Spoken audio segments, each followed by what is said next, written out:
Good morning. It is 6:45. Had a good night's rest and be eager to get on today's adventure. Today we get to start our day of reckoning.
Alright, just about to have some breakfast. This is like the best campsite because we're on a cliff overlooking the lake and you can see the light. The sun's rising behind us, and so it'll light up the shoreline in front of us, and so it's kind of a nice little spot to have breakfast and see the opposite shore line up. Now I'm just gonna have some breakfast and just wanted to talk about one thing. If you look at breakfast, I don't know if you can see it. It's like a brown noodle. It's an Asian noodle, but it's made out of a soybean sauce, and it's actually really good. And you're probably wondering, what the heck are you eating for breakfast? and it is probably an odd thing for people to eat this kind of stuff for breakfast. A friend of mine, actually a few friends have changed our thinking of how we eat in the backcountry. And you know, breakfast, there are obviously your typical meals like pancakes, oatmeal, things like that, and there really isn't that much variety, especially and a lot of these breakfasts don't have a lot of calories.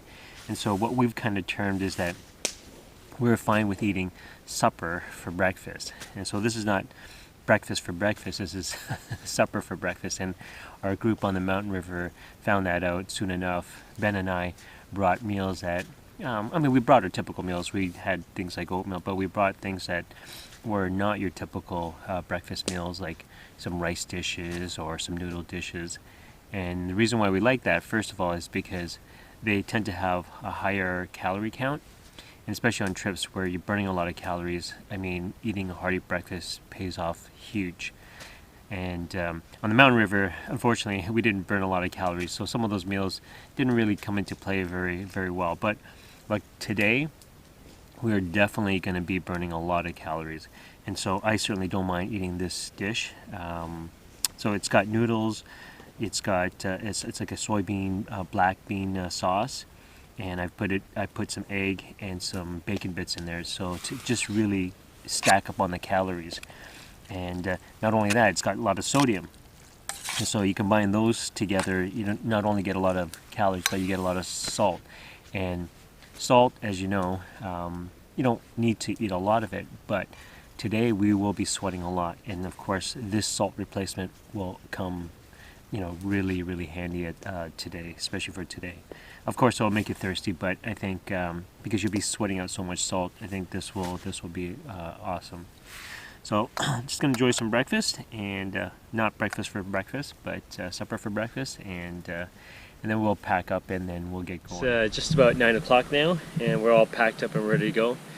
I don't think there's a single soul that woke up this morning, other than our camp. We haven't heard any voices at all.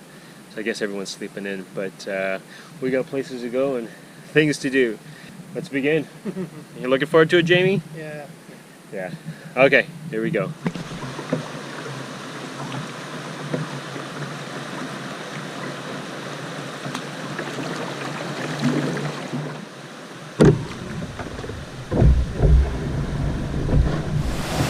There's a beautiful little falls and creek that runs into Wolf Lake from Dewdney Lake, and just wanted to show you because it's quite pretty. So there's the outlet, goes into Wolf Lake, but if you look over here, got the nice falls here.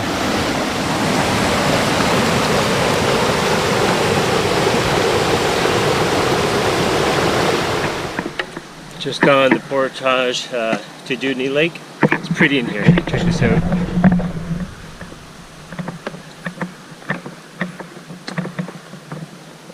This portage crosses a road.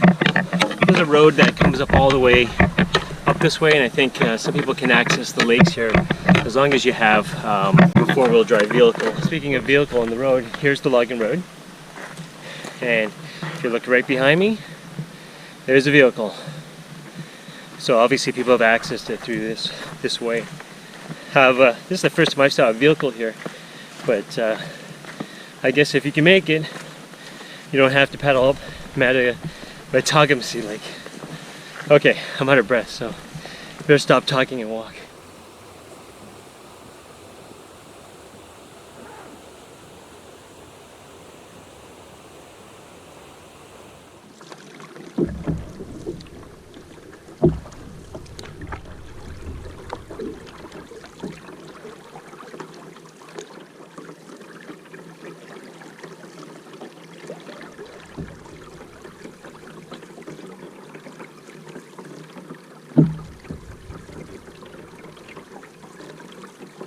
It looks like there's going to be a scorcher today.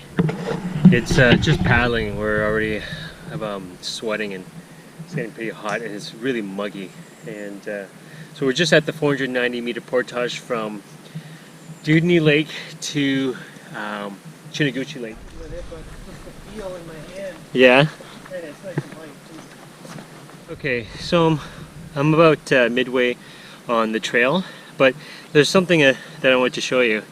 It is a down tree, obviously, and you can see that it's right down here, and there's the other half right over there. The reason why I'm showing you this is because now I think it was in 2013, so it was like 4 years ago. I had come through here with Anita, and at that time I was trialing the grants for small forest axe.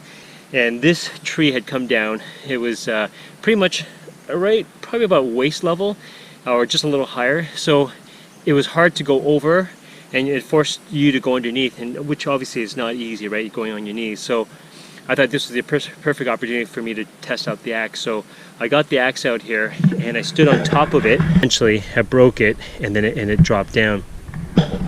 So it's kind of cool to see that after 4 years, people got the benefit of being able to now just walk through the portage rather than having to crawl underneath. The trail is probably in decent shape, but like I said, there are some trees down and people have made the effort to cut them down, and so just contributing, just like everyone else, to the trail maintenance so that we can have an easier time going through.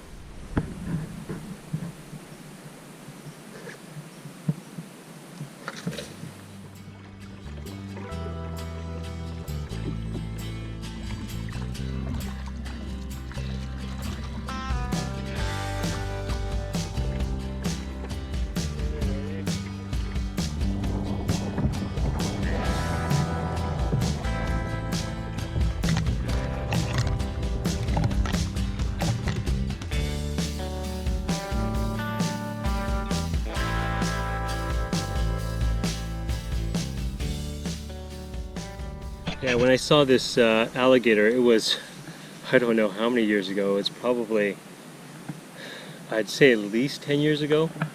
But I just don't remember all this vegetation growing in around it. So obviously a lot of time has passed, and the forest is reclaiming the empty area. But it's quite interesting. You can see the frame underneath it, the boiler. It's all rotting out. There's metal pieces everywhere. There's some in the water, and all the gears and things like that.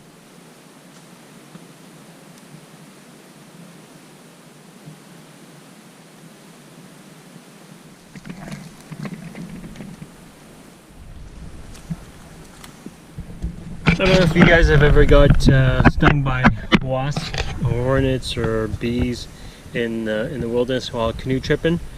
But here's an example why people sometimes get bitten. Because some of the wasps or hornets have their nest in the ground. You can see them all buzzing here. And if you accidentally step on that while portaging or bushwhacking, you're gonna have these angry wasps biting you. And we've had incidents before where we've all got stung. So it's not a nice experience, that's for sure.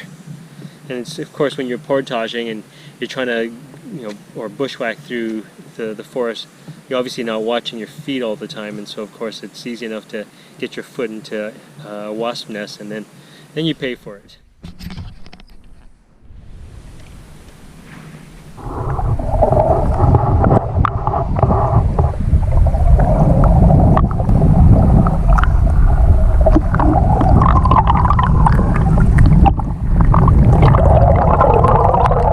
See that there's a clearing here. We saw this from a distance and we think this is the start of the portage. So it's just gonna go up here. I have a feeling it was probably ATVs, or like you can see skid marks there, right? Or maybe snowmobiles. Yeah, it could be sleds. Could be sleds. You can see there's scrape marks on the rocks. So that wouldn't be ATV, that would probably be sleds. But look, there's a fire pit here. So people have obviously camped here. There's a fire pit there. Looks fairly flat for people to set up a camp, but the trail goes back here. So yeah, it does look like ATV. You can see the furrows on either side. Okay, so I guess that's all we need. Okay, it's gonna be a long haul, and then it's gonna even get worse. So it's gonna be hot and sweaty. So it's a 1,695 meter portage to Bass Lake. That's where we're heading. That's kind of like the midway point. So what I'm going to do is I'm going to turn on my GPS, and so that we can track where we're going, so that we make sure that we're going the right way and we don't end up going off on some other road. Looks like a bed frame and a wood stove, maybe? Yeah, stove, for sure.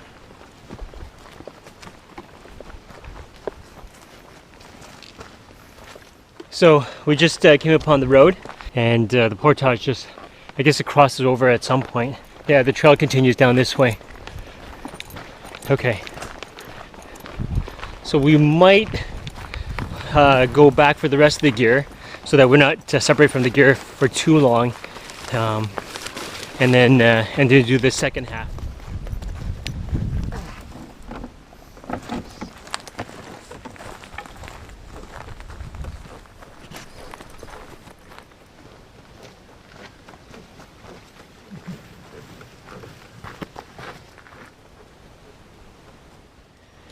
We're just gonna get some bug dope on. The mosquitoes are biting. Whew. But based on GPS, it looks like it's following the one on Jeff's map.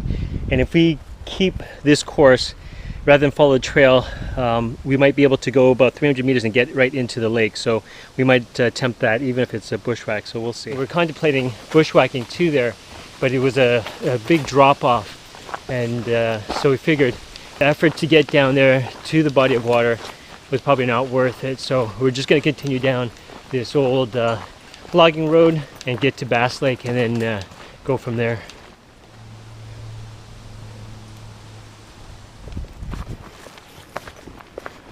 We see water, so if you look over here, there's beautiful Bass Lake. Sweet.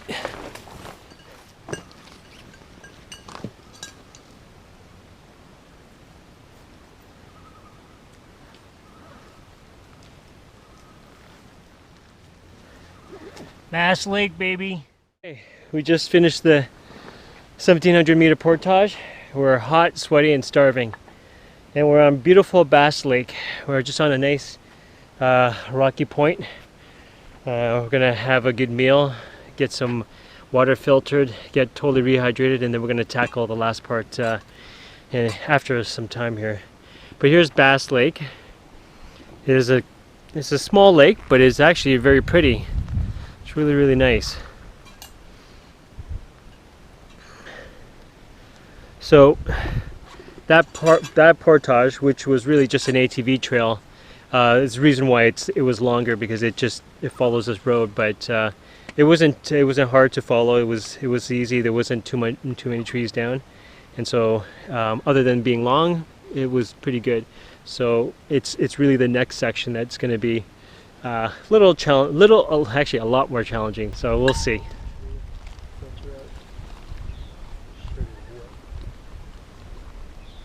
That's what's wet.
So it's officially started, and we're heading towards the creek, and we're both feeling a little bit of a conundrum.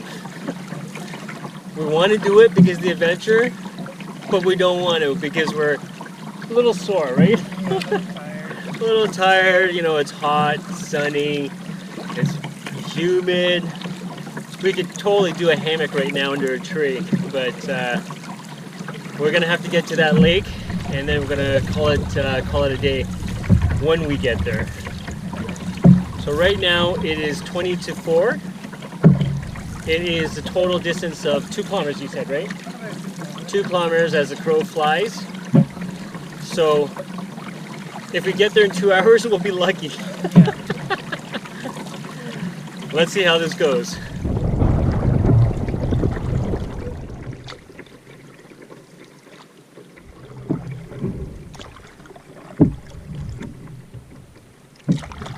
Maybe it is in here.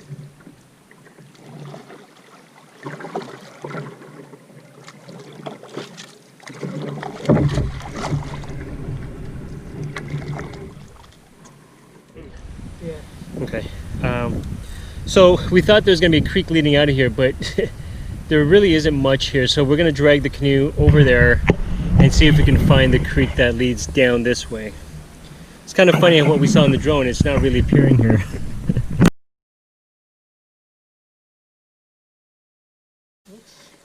Yeah. Right.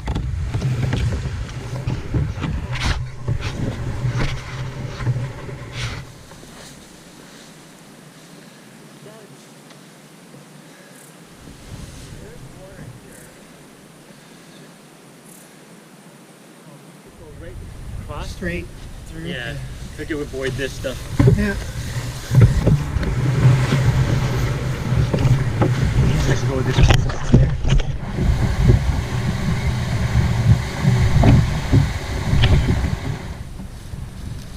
Tight it is.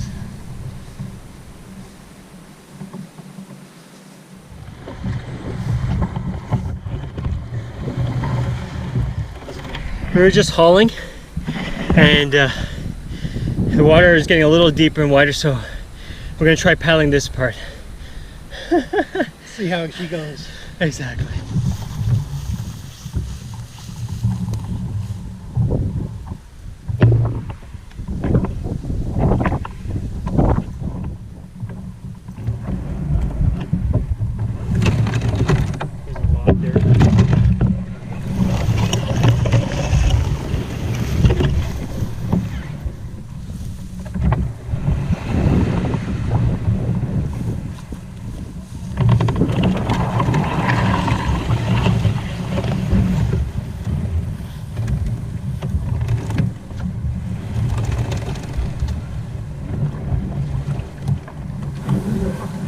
Really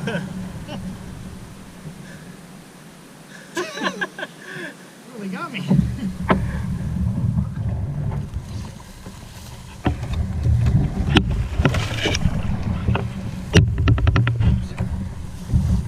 Over. Yeah. It'll probably collapse in. Along with.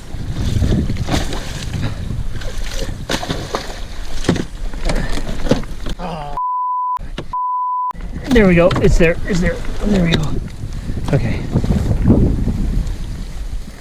So we are in a creek that we thought we were going to paddle, and there's not much water, but now we've got to overland to that pond, and we're pretty much in dry land, right, Jamie? Did David say we ran out of water? Definitely. Time to go inland. So this is what we're looking at. I think this looks kind of like an opening, but as you can see, it's pretty dense in there. We might have to cut some trees to get through, and we'll go through with our packs, and then on our way back we'll bring the saws and chop away at it, and then get the canoe and the rest of the gear through. Gung-ho, eh?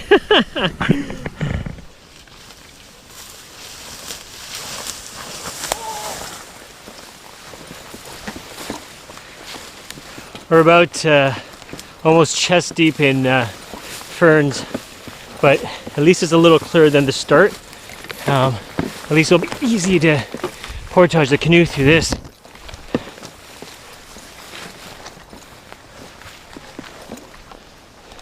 So we're heading in a northwesterly bearing. We're aiming for that pond. It's about 300 meters. Okay, so we just got to the road, and we knew that we were coming to a logging road. Obviously, if you look here, it hasn't been used, and it's just totally overgrown. And so, at least we know we're going in the right direction. We just need to go push further into the bush here, and go probably another 150 meters to the pond. So we just got to find the best way through. Oh yeah, we made it. We got a little diverted because of the trail. We were trying to find a easier way through. It's like dense in areas that it'd be almost impossible to get some canoes through. But we came back on track, and if you look over there, between the trees, you see water. So we made it. Happy to see water. And a big marsh. Woo-hoo! We're at pond number 1, and we need to kind of go straight back this way so we can cut the distance, because we kind of we're coming perfectly, and then it got really thick, so we tried to go into areas where it was thinner, but it just took us around the long way, and we ended up coming out over there. And so we want to cut all that extra distance, so we're gonna go right back this way. So this will be a little bit more challenging with the canoe, but we got to get it over here. Cutting our way through. We're not doing too much of a cut, but we're just trying to find some clear ways so that we don't have to cut the dense brush to get the canoe through. But over there you can see we put the odd ribbon just so that we know we have to turn. So we're almost at the boat now. This is going to be a late day. It's 5:20 and we just got back to the canoe. But at least we kind of cleared our path, so it'll be easy to get the canoe through. So I'm just going to take the canoe and follow Jamie ahead of us. Look at all these flies. Alright. What's there? I'm just dragging the canoe now. There was too many tight spots that we couldn't portage through, so I had to wedge the canoe sideways, and it's all vegetation anyway, so it's coming with me.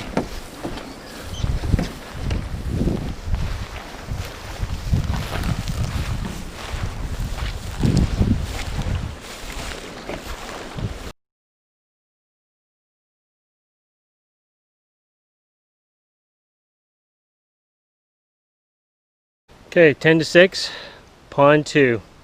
That's the objective. And I'm exhausted. He's tired. We were way more efficient on this run. If you look, pond number 2, that was a lot faster. Plus the terrain was a lot better, so it made it a little easier. But look at that, beautiful. Pond, pond, pond. Nice. How do you feel? not as exhausted That's good. until we get to the next portage.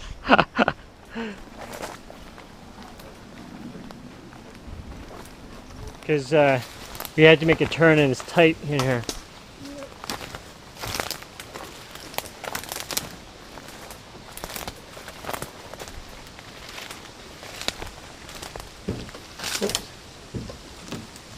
That's gonna be a little squeeze. There's the needle. Yep. Watch the down tree.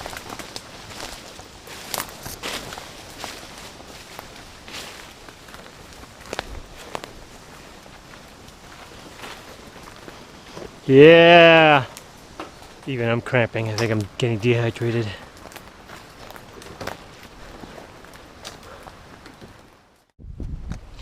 So we just paddled up on pond number 2, and it looks like an opening here. But not only that, in the drone footage we saw the area that we wanted to go in was where there was something sticking out, and when I brought the drone down, it was the down tree. And here's the down tree right here. So it's perfect that there's an opening right over here, and then it's a little steep. We're gonna drag the canoe up, and then we're gonna make our way over. So it's a hump. It's about 150 meters, but this will be the last one. Awesome. Stoked. We knew this part, even though it's short, is pretty dense. So it's going to be a little bit of a work to get the canoe through. But at 150 meters, you know what happens? Not too long later, you see water. Look at that. That is the lake. Hey, looks like there's a trail here. Oh, it's just like a whoa, whoa, whoa. It's probably just an animal trail. Oh, look at that beautiful lake. Oh, Two Camp Lake. I love you. Oh. Just walking on a waterbed. Yep.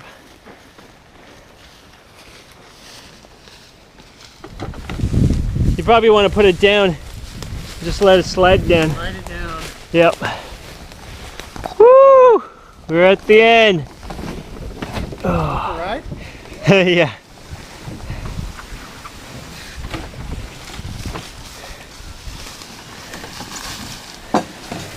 Yeah. Load it up. And then slide it in? Yeah. Yeah, okay. Jamie, nice job, man. Man, long day. Yeah. What time is it? It's That's it. 5 after 7. so you're right. 7 o'clock. Yep. We're here. All right, time to get to camp.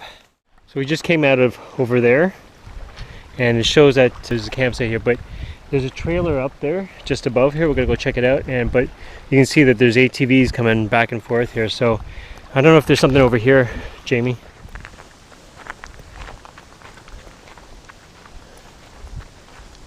I guess we might as well camp up here, eh? Yeah. You know when you get that really tired feeling and it's late and you really don't want to cook supper, that's what we're going to do. We're not going to have supper. So what we did was just munched on some snacks just to get some food into our stomachs, so to settle it down. And we're probably going to turn in early because Jamie and I are old. And we're tired. We took a dip, both of us, in the river, and we felt 100% better, getting all cleaned. But that was pretty much it. And I think we're just happy that we survived today. We got here at somewhat of a decent time, and so I'm just itching all over because I got bit by mosquitoes and no-see-ums all over the place. So it's just non-stop itch. Then back to tomorrow, we'll be on the East Wanapitei River. We'll see what the venture on the river will be like, but I'm sure it won't be anything as difficult as what we experienced today. Kudos, Jamie, he pulled through. He was about to die at pond 2. Yeah, first pond, yeah. And by the time we got to second pond, he found his second win and he made it. So, yeah. All right, folks. See you later. That was a duck. We have this flock of ducks following us. Lucky me.